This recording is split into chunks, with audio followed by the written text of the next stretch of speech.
In tonight's program, we're going to look at the federal election results and how they impact the repeal of parking tickets. I mean, the things that really matter. I'm joking.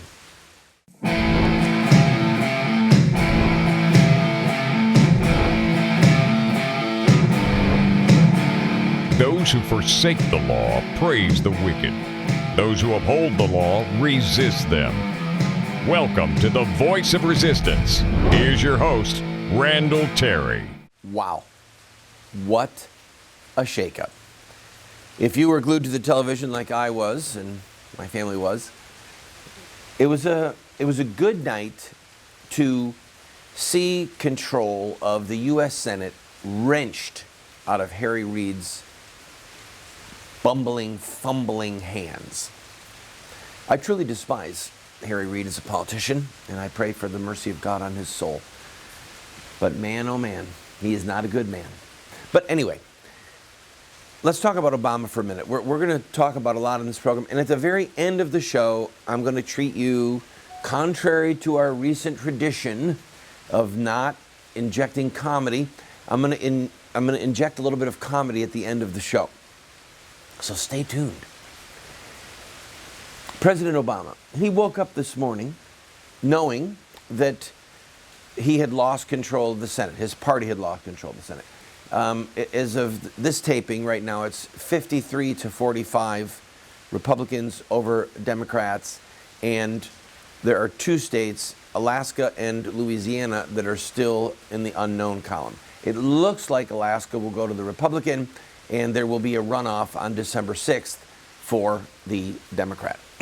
Now, when Obama got up this morning and smelled the coffee, do you think that he had a change of heart, a change of direction? Do you think that he said, man, the American people have spoken. This is a repudiation of Obamacare. It's a repudiation of my agenda with illegal immigrants. It's a repudiation of my efforts to force religious groups to pay for the killing of babies by abortion. Do you think he had an altar call? I'm going to bet he did not. But I'm going to go a step further. I want you to picture for a minute that you are an elected official, okay? You hold office, and you fought tooth and nail to make the killing of children illegal in your community. You fought tooth and nail and succeeded in making it a crime to kill babies. And you fought tooth and nail to have marriage be between two people of the opposite gender. And you prevailed. And let's say that there was an election and you're still in office, but some people that were closely associated with you in those battles, they lost the election. They fought to make it a crime to kill babies, and they lost the election. They fought to make marriage between one man and one woman, and then they lost the election. You're still in power. Are you going to wake up this morning and say, okay, I'll compromise with people that want to murder babies? Okay, the people of my community have spoken, and I'll cut a deal with people that want marriage to be between two men or two women. Are you going to do that? I don't think so. I mean, I wouldn't. And the reason is because I'm an ideologue. You, chances are, if you're watching this program, you're an ideologue. If not, I invite you to become one. But in any event, Obama is an ideologue. He believes in socialism. He believes in the economic principles of Marxism. He believes that America has been the bad guy on the world stage for decades, and that we deserve some level of humiliation, some level of punishment. He believes. And he's not going to change his beliefs because Harry Reid no longer controls the United States Senate. Obama's not going to change his beliefs because the Republicans suddenly have, since first time since 2006, a majority in the U.S. Senate. He is going to dig in his heels, and he's going to continue to fight for the things that we understand are wicked, corrupt, demonic, unholy. He's going to continue to fight for them because he believes. So the question is, what will the United States Senate, now that it will be in the control of the Republicans, what will they do to stop this godless president?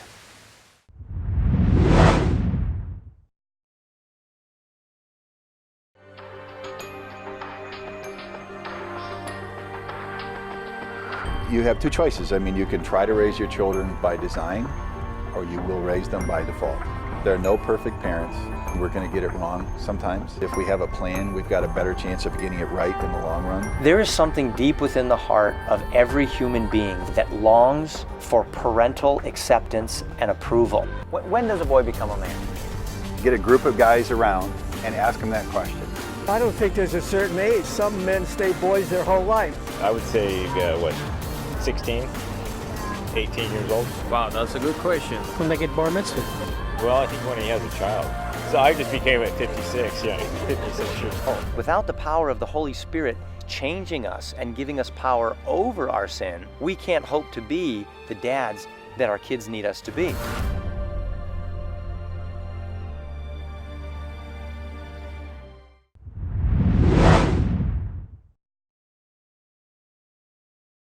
I want to welcome you if you just tuned in to our outdoor studio. This is not a green screen. I am actually outdoors. Hopefully we'll have our studio done soon and I won't have to be outdoors when I broadcast. All right, let's talk about Joni Ernst. And by the way, I apologize because I mispronounced her name in a recent broadcast. I heard somebody on Fox or CNN call her Johnny, but I heard several people last night call her Joni. I'm going to go with the Joni. And we'll talk about Tom Cotton, the GOP senator-elect from Arkansas, Joni Ernst from Iowa. They are both very strong pro-lifers. And they're both, well, she's never been to Washington, as far as I can tell, as an elected official. He is a one-term congressman. Concerning him, I saw a clip last night where he said a lot of people saying I'm a young man in a hurry. Like they want to mock him because he's only 37 years old. And he said, they're right. They're right. Oh, to be 37 and to be a U.S. Senator. So we need to keep our eye on both of these folks because they are strong in their beliefs. Same with Cory Gardner, who won in Colorado. He has been taking an enormous amount of flack from the baby killing contingency in Colorado and around the country. So as we look at these three folks who are evidently involved in the war on women, I want to rejoice, maybe even dance on the grave. Can I get up and dance? Or we got a shot of it? No? All right. Dance on the grave of the language of the war on women. It's a loser now. If you look at the Colorado race, Mark Udall, the Democrat senator who's about to go into the retirement that he so richly deserves, he made child killing, a woman's right to choose, pretty much the centerpiece of his campaign ads. And guess what? It didn't work. Ha! And women voted for him. And women voted for Joni Ernst.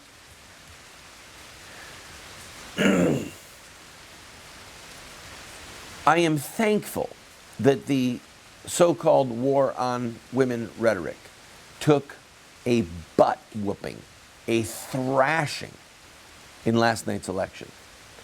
But I think that we need to run straight at it over and over and over again and say, if you believe that babies should not be murdered, it is not a war on women. The war on women is perpetrated by Planned Parenthood, by the child killers who want to have women treated like something in a grocery aisle or in a Walmart. They're a toy. They're a plaything. And if they get pregnant, the toy is broken. And you can get rid of the broken woman by killing her baby. Right?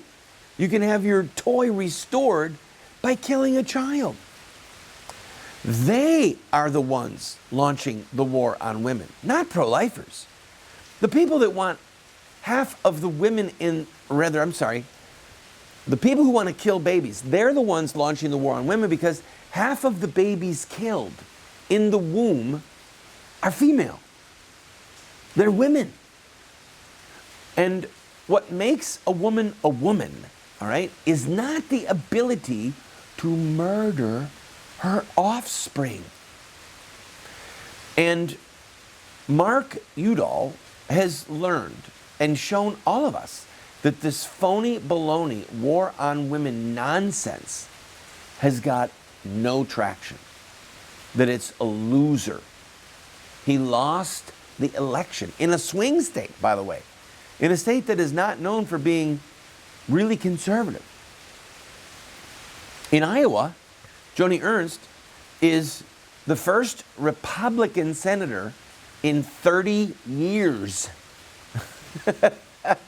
In 30 years. In Arkansas, Mr. Cotton won, even though Bill Clinton went back to that state over and over and over again to try and save Mark Pryor's bacon. Why did Bill Clinton keep going? Towards the end of the campaign said, we don't even know where he's going to be, when he's going to be here. He's just making his own schedule. Why was he fighting so hard? Because he wants Hillary to be the next president. He wants Hillary to be the next president. And the Democrats were frantic to keep this godless, demonic narrative alive that if you are pro-life, you are involved in the war on women. Okay? And one last thing before we go. Healthcare, women's healthcare. Okay, they say, these are the people that are opposed to women's healthcare. Really? Killing a baby is healthcare?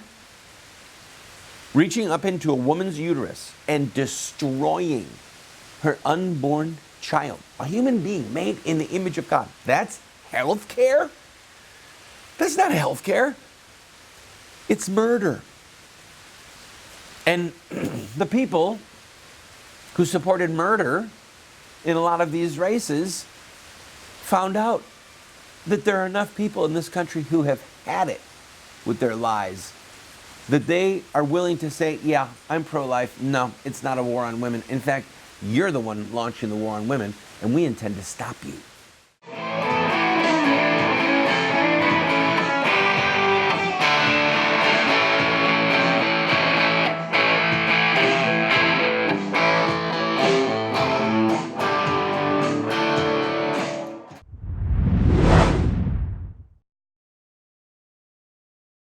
Do you want to get America out of the hands of wicked and unjust men and women who are destroying the republic before our eyes, and put leadership back into the hands of righteous men and women so that we don't die as a nation? Well, you're talking about social revolution, and there are rules in social revolution. We can look at the victorious social revolutions of the past, such as the end of slavery, the end of child labor, women's voting rights, the end of segregation, and so much more, and learn from their victories. Look at their actions, their images, their rhetoric, their sacrifices, and their final fruit. We will send you this series that originally cost $129, 7 books for students, 1 teacher's guide, if you'll give a gift of any size and just pay for shipping and handling. Take advantage of it today.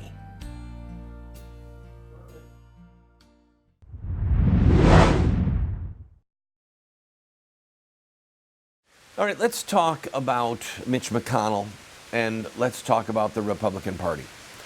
I was really happy coming up toward the election as I listened to various talk radio programs in which the hosts, such as Rush or Sean Hannity, and a lot of their callers were basically saying, okay, we take away control of the U.S. Senate from the Democratic Party, and then what? And the overwhelming sense that I heard in the days running up to the election was, it might mean something, it might not. I mean, really and truly, Mitch McConnell is a pillar of jello, okay?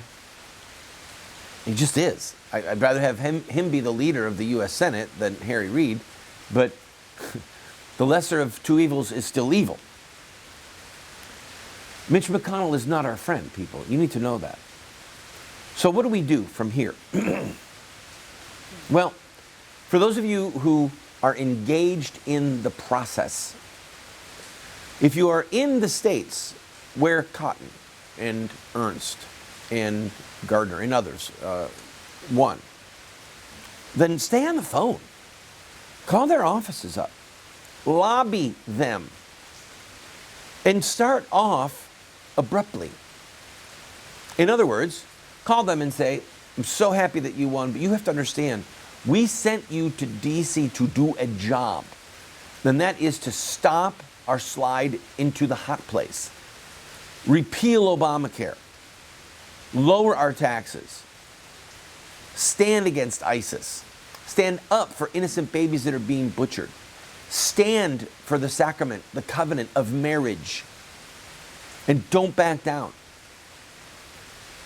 A lot of times we forget that our elected officials work for us. They are our servants. That's why they're called public servants. We are the boss. Okay? Yes, they get paid because the workman is worthy of his hire, right? But we need to hold their feet to the fire.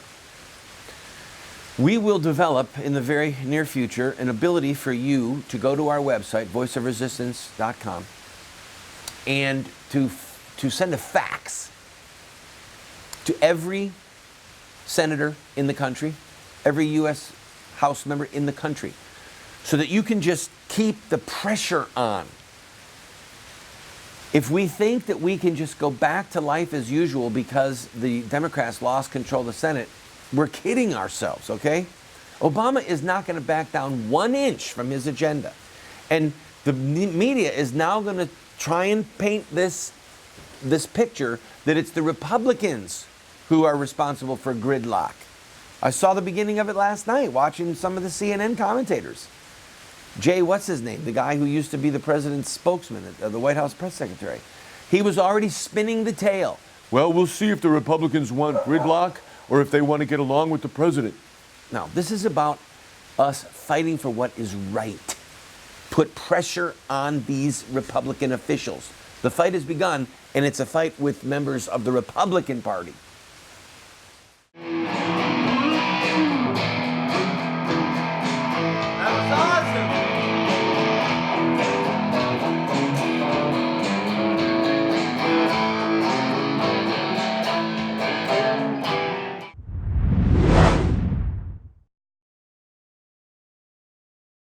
I have been a leader in the pro-life movement for 30 years. And sadly, we have not prevailed in our goal to make it a criminal act to kill an unborn baby. There's reasons why we have failed. I wrote this book, A Humble Plea, to Catholic bishops, to evangelical clergy, and to lay people, explaining where we went wrong and what we have to do to prevail. We've made this available as a PDF online for free. I encourage you to go and download your own copy. We have put together what we call an online university for you. Now that's a highfalutin way of saying that we have a pretty significant library of material, books, tapes, videos that are there for you for free. Why are we doing this? Because America is desperate for new leaders and because this material could help you to become the leader that you and God want you to be. Check it out and enjoy it. It is better to have an ambitious plan than none at all. Sir Winston Churchill.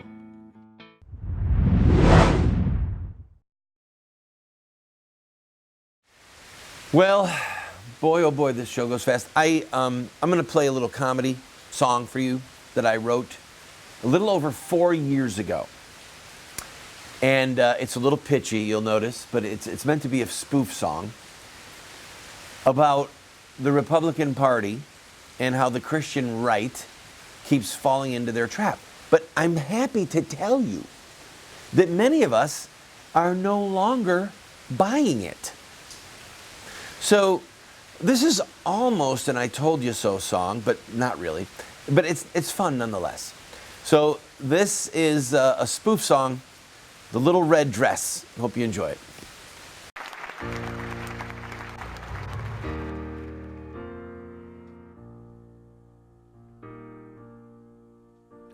You told me that you loved me like no other.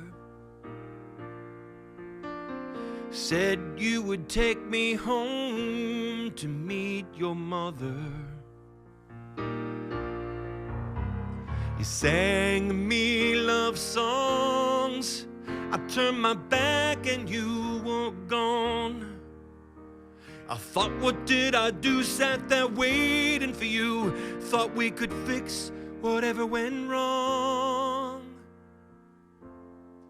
GOP, what did you do to me? GOP, was blind but now I see. GOP, you were using me all along. You said you needed me so we could get to power. I gave you my time and money, and you brought me flowers. I finally gave you my vote. Baby, that was all she wrote. You won't return my calls, won't do nothing at all. I was part of your wild oats. GOP, now I know what it means. GOP, was blind but now I see. GOP, you were using me all along. Then I started wondering, what does GOP mean? Gathering of peacocks, galloping old pompous windbags, growth on a porcupine, girdle on a pantomime. Good old power-hungry granddaddies on Prozac, godless old pusillanimous sacks. GOP, that's what you mean to me. And baby, I'ma pay you back. Hello? Yeah, it's me. Who's this? Oh, hi. How have you been? I'm good, thanks. You need my help? Sure, yeah, no, I'm not busy. No, That old red dress you got me? Yeah, I still have it. Well, sure, I'll wear it, All right, okay, yeah. I'll see you in a minute. Yeah, I've missed you too. Bye, I'll be right over. All right. I hope that you're not offended. Hope you enjoyed it. You can see that video and others. Go to our website. I want you to be involved, not just involved, but a leader, if possible, in your community, with your family, in your church, to fight for what is true and right and just, and that includes in the political realm. The Republicans have control of the Senate. All that means is we got a lot of battles ahead of us.